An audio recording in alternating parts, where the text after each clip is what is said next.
I was scrolling through my feed right after those riots in The Hague, the ones back on September 20th.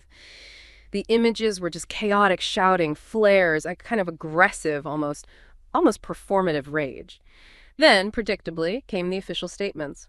I watched politician after politician line up, all wearing the same stern, serious expression, delivering the same practiced, unified line. We completely condemn this violence. This is unacceptable. It was a neat, tidy consensus. Everyone agreed. Seemed simple enough.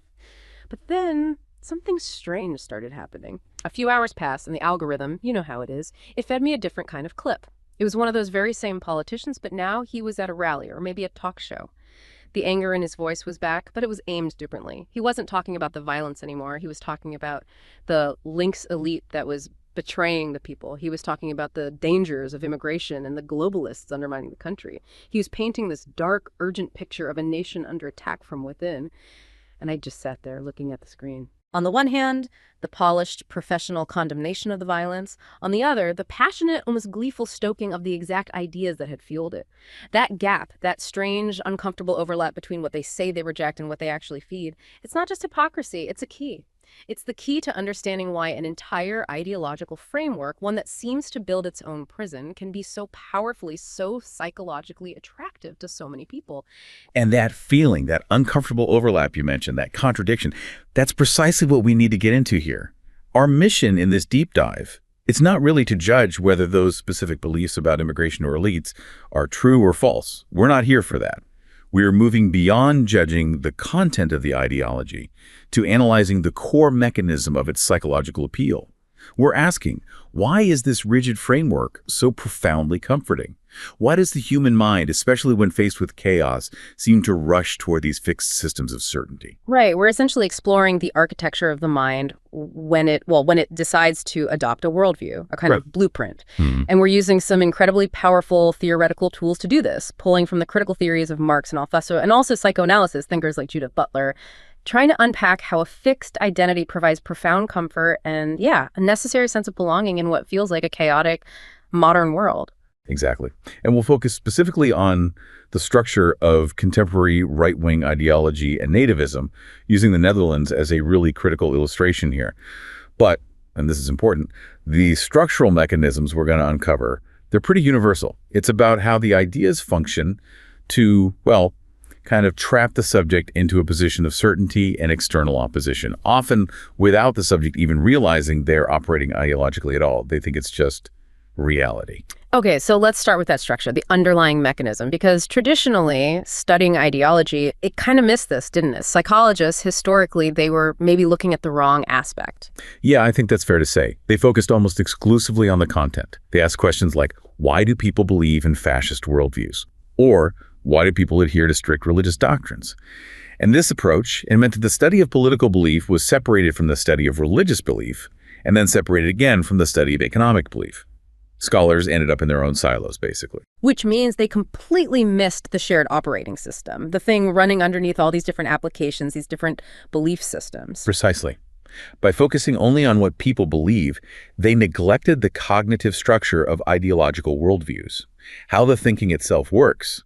We need to understand why this style of thinking is so compelling, regardless of whether the specific dogma is communism or fundamentalism or, ultranationalism.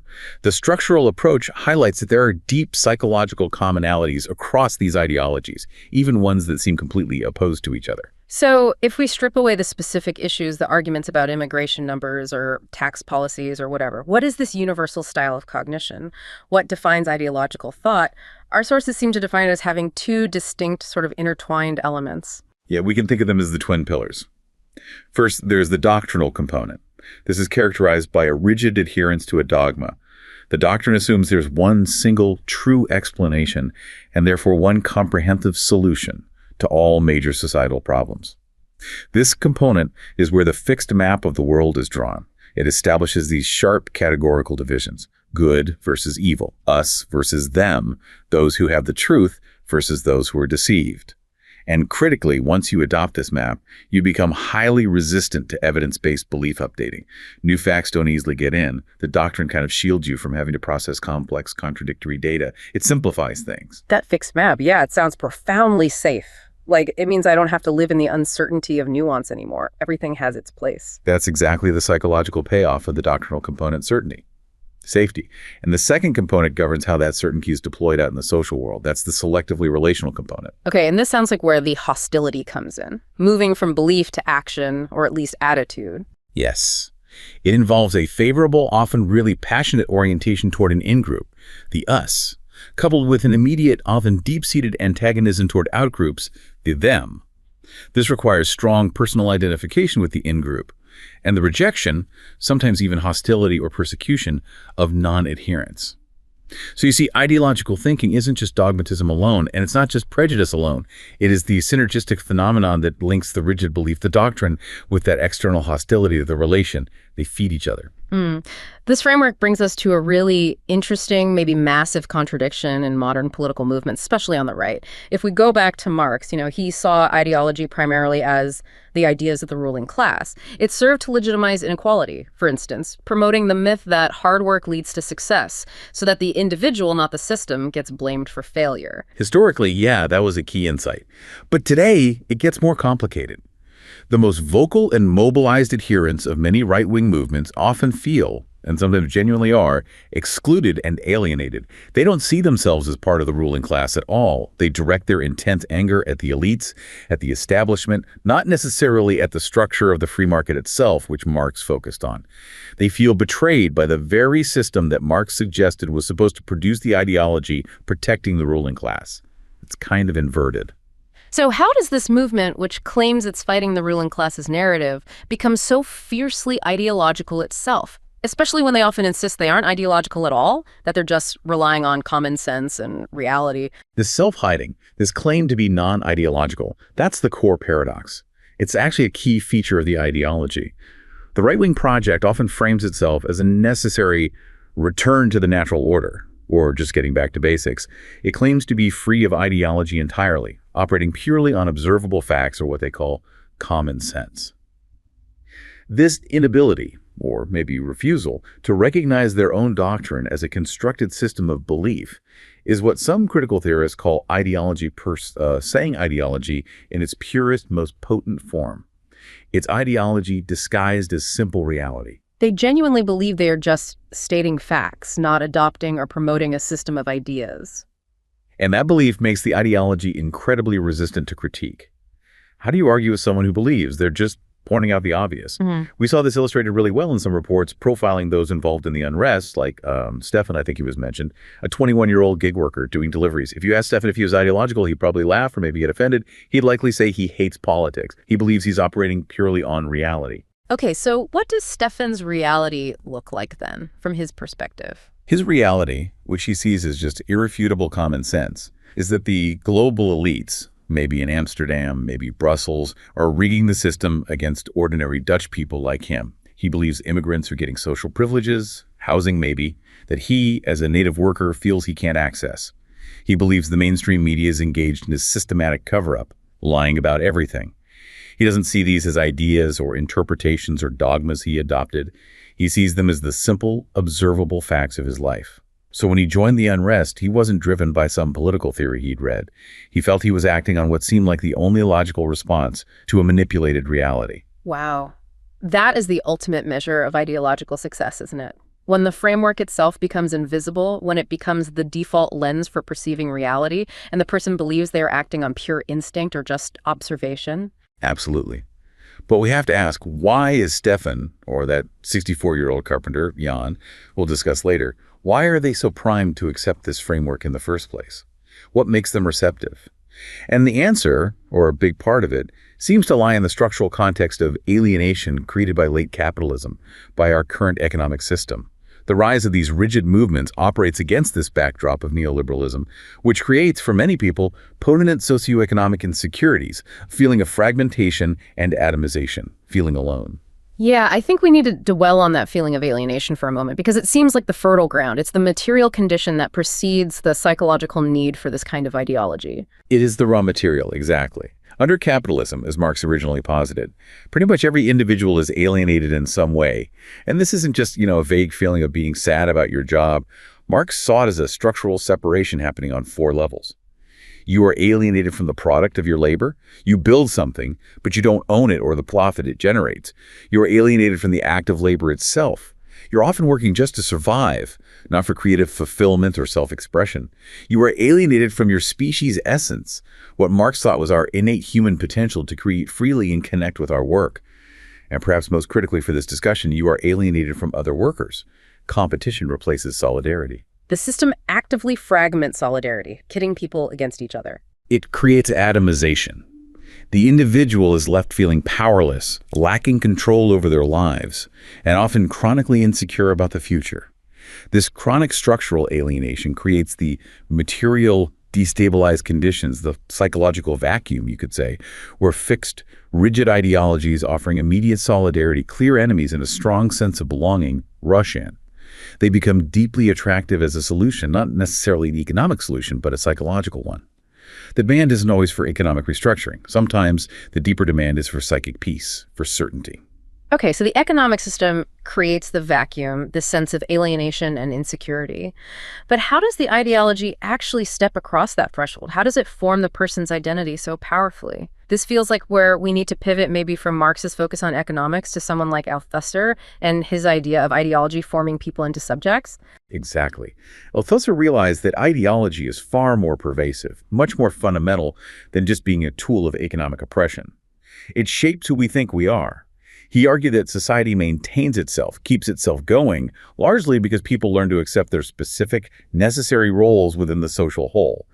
Ideology works by forming subjects. It tells you who you are. And he described this formation process as operating through what he called ideological state apparatuses, or ISAs. That sounds a bit ominous. It can sound that way, but think of ISAs broadly. Schools, churches, the media, the family, political parties, even cultural institutions. These are institutions that condition our behavior, often very subtly, and importantly, this happens across the political spectrum. It's not just a right-wing or left-wing thing. A school teaches you punctuality, respect for authority, a certain version of national history, shaping you into what society deems a productive, conforming citizen. This happens everywhere. However, right-wing movements, particularly the ones we're looking at, tend to deploy this kind of conditioning with an intense fixation on immutable identity markers. They fixate the story, make it very concrete and unchanging. Precisely. They promote essentialist views of, say, gender roles. There's often an obsession with immutable language, tradition seen as fixed and sacred identity markers. They embrace the outcome of the conditioning, the fixed identity, while simultaneously claiming to be fighting the conditioning mechanisms, like universities or mainstream media, that they perceive as being controlled by the left, by the elites.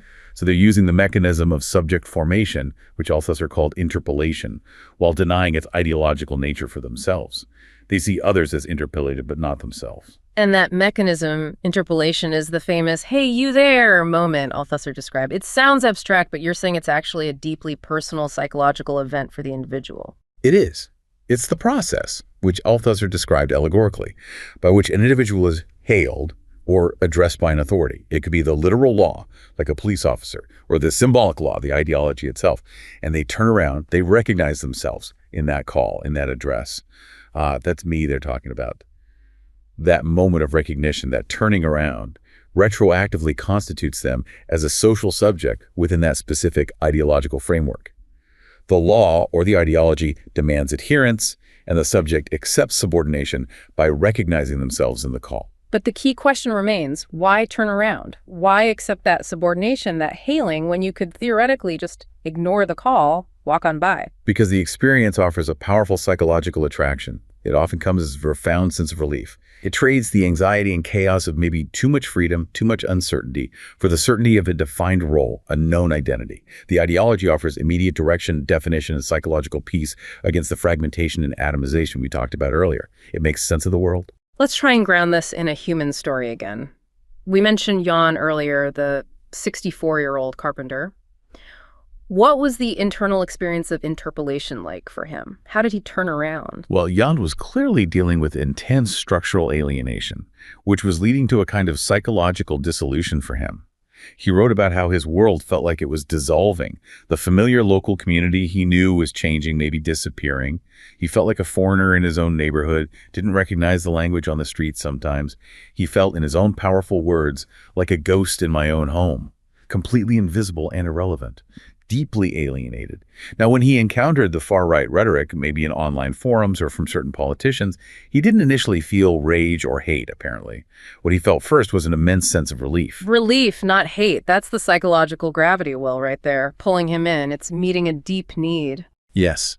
He found a community, an ideology that gave him back a narrative, a story of a natural order that he could belong to, where he wasn't invisible anymore. He said something like, "Finally, people who see what I see." That shared perception, that moment of being seen and named by the ideology, that was his moment of interpellation. He traded the paralyzing anxiety of structural chaos and invisibility for a fixed identity, which gave him immediate certainty, a place to stand, and crucially, a profound sense of belonging. The certainty is the comfort. And this exchange trading a kind of freedom, maybe the freedom of uncertainty for the safety of a fixed identity, this is related to that paradox of subjection, isn't it? The term assujettissement, where being subjected makes you a subject. It's a powerful and frankly uncomfortable truth about how power works on us. The term denotes both the subordination to power and the process of becoming a subject. They happen together. The more conscientiously one masters the practice of the ruling ideology, the rigid adherence to the doctrine, the aggressive drawing of lines between us and them, the more complete the submission actually is. Paradoxically, the deepest submission can feel like a form of personal mastery or strength. You feel strong because you understand and follow the rules that define you, that give you your place. It sounds like a self-imposed prison where the prisoner feels like the prison guard, enforcing the rules on themselves and maybe others. And this compulsive movement toward the law, toward the identity structure, it's driven by this sheer desire for social existence, for recognition, for a place in the world. If we connect this back to Freud for a moment, we can see how the prohibition that forms conscience, the internal no, is sustained by the very desire it seeks to thwart or control.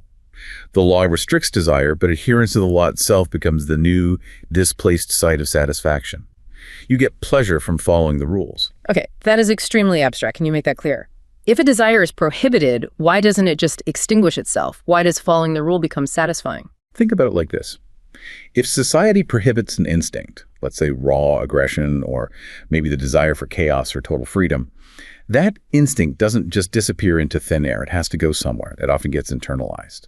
The self-imposed imperative to adhere to the rule, to be good or orderly or masculine or whatever the rule demands, becomes the substitute activity. The subject aggressively upholds the moral law, the ideological line, and in doing so, they derive a kind of satisfaction, a jouissance perhaps, from the very act of renunciation, of saying no to the prohibited thing. This is why Freud insightfully concluded that renunciation breeds intolerance. Ah, okay. So the more I deny a part of myself, maybe the chaos, the doubt, the uncertainty, the prohibited desire, the angrier and more intolerant I become towards those outside who seem to embody or refuse to make that same denial. I might hate the outsider because they represent the freedom or the possibility I had to give up to gain my fixed, secure identity. Exactly. The energy, the aggression is redirected externally. It has to go somewhere. This circularity, where the self-imposed imperative to follow the rule generates outward intolerance, ensures the passionate, almost religious attachment to the subjection, to the ideology. The ideology secures itself by making adherents feel inherently virtuous, inherently satisfying, even when that virtue is expressed through hostility towards the other. Okay, that deep psychological need for a fixed, safe identity built on this kind of renunciation leads us to the heart of the rigidity we see in that doctrinal component, the inflexibility. If the identity is built on giving up something, that chaotic freedom, those other possibilities, we have to look at what that rigidity is perhaps hiding or defending against. This seems like where Judith Butler's analysis of the psychic life of power comes in really useful, discussing how fixed identity can be formed through something called psychological foreclosure. Yes, foreclosure. In this context, it's understood as a kind of preemptive loss. It's a possibility, a desire, an attachment, a way of being that is structurally denied from the outset. It's ruled out before it can even be consciously considered. And because it was never consciously acknowledged as a possibility, it's therefore never mourned. It's a loss that you never acknowledged as a loss because it never had, in Butler's terms, an entitlement to existence within your worldview, within your identity structure. So the identity is built on a kind of unacknowledged violence against a possibility of the self. Something potential was killed off before it could live. Precisely. Butler argued, for example, that many rigid traditional identities, like highly fixed gender roles, masculinity or femininity, are often acquired through the repudiation and foreclosure of other attachments, perhaps specifically homosexual attachments, in her analysis. This denial, this preemptive loss that isn't grieved, creates what she terms a culture of heterosexual melancholy. Melancholy because the loss is there, it exerts a pressure, but it remains ungrieved, unacknowledged. Exactly. The straight man, in her example, becomes who he is, partly by repudiating any possibility of loving another man. He then becomes, or performs being, the man he never loved and never grieved. The rigid performance of masculinity, which can often become hypermasculine, brutal, aggressive, is seen as the symptom of that internal, persistent, unowned violence of the loss. The more aggressively one performs the role, the more desperately they might be trying to shore up the identity that is secretly built on this foundation of denial, of foreclosure. The rigidity is the psychological defense against the potential return of that foreclosed possibility, the thing that was never allowed to be. This helps us understand the intensity of the internal adherence, the rigidity of the doctrine, why it feels so necessary to maintain it. But the other component, the relational component, is about external antagonism. Why does this internal psychological discomfort, or this rigidity built on loss, almost automatically seem to translate into external rage and resentment? Resentment aimed at scapegoats, whether they are migrants or the Lynx elites or whoever the other is. This is the critical leap, isn't it? And it's where we probably have to move beyond purely rational explanations of interest and into the more difficult, perhaps murkier realm of psychic excess. This takes us towards the Lacanian concept of jouissance. Right, and we need to be careful with that word because it translates often as enjoyment. We're not talking about simple happiness or pleasure here, are we? Absolutely not. Jouissance is often translated as enjoyment, but it implies a kind of painful, excessive, potentially destructive pleasure. It's a satisfaction derived from transgressing, from stepping beyond the boundaries of the comfortable pleasure principle. The critical insight here, drawing on thinkers like Zizek who apply this to ideology, is that for many ideological adherents, the pleasure, the jouissance, is derived not necessarily from achieving structural improvement for themselves, but from actively blocking the opponent's pleasure or progress, from seeing the other fail. So they are enjoying the antagonism itself. The fight is the point, in a way. In a significant way, yes. They enjoy, in this specific sense, seeing their opponents, the liberal elite, progressive activists, the defined other, fail or suffer. The failure of the antagonist, the perceived defeat of the other side, becomes a source of psychic pleasure, of jouissance in and of itself. The satisfaction comes, as Zizek might put it, from the effort to ensure that the other does not get what he wants. So they might not get the better job or the house they want or the economic stability they crave, but they get the psychological reward, the jouissance, of knowing the elite is frustrated or the immigrant is blocked or the progressive agenda is failing. Yes. And this provides the potent emotional fuel that sustains the selectively relational component, the US versus them dynamic. It helps explain why the ideological fight can be so passionately sustained, even when it appears from an outside perspective to be counterproductive to the adherents' tangible economic interests. They might vote against their own apparent material benefit, but they're voting for their psychic benefit, which is derived from the sheer enjoyment of the antagonism, the struggle, the perceived suffering of the enemy. Okay, we have established this quite complex psychological machinery. Structural alienation creates a desperate need for fixed identity. This identity is often built on internal denial or foreclosure, and it's fueled by the excessive pleasure, the jouissance of external antagonism. Now, let's apply this framework directly to the specific Dutch political context we started with, the phenomenon of nativism. Right. Nativism is more specific than just generic nationalism. It's generally defined as intense opposition to an internal minority, or minorities, seen as a fundamental threat to the nation, specifically on the ground of their perceived foreignness. And the absolutely crucial point here is that foreignness is a constructed category. It's not just limited to actual foreigners or recent immigrants. It can encompass any group seen as culturally or ideologically alien to the perceived true nation. And that very much includes native elites who are framed as culturally foreign, as traitors to the authentic national identity. The entire nativist political project revolves around this core idea. The authentic national culture is under mortal threat from these foreign elements, both internal and external. So who gets labeled as foreign is flexible. It depends entirely on the ideological needs of the moment, on who needs to be the other to shore up the U.S. Our sources identify, it seems, 3 primary subtypes of nativism operating in the Netherlands that use this logic of foreignness. Let's start with secularist nativism. This subtype is almost exclusively focused on problematizing Islam and Muslims. They're consistently cast as incompatibly backward, inherently intolerant, and antagonistically threatening to the Dutch nation.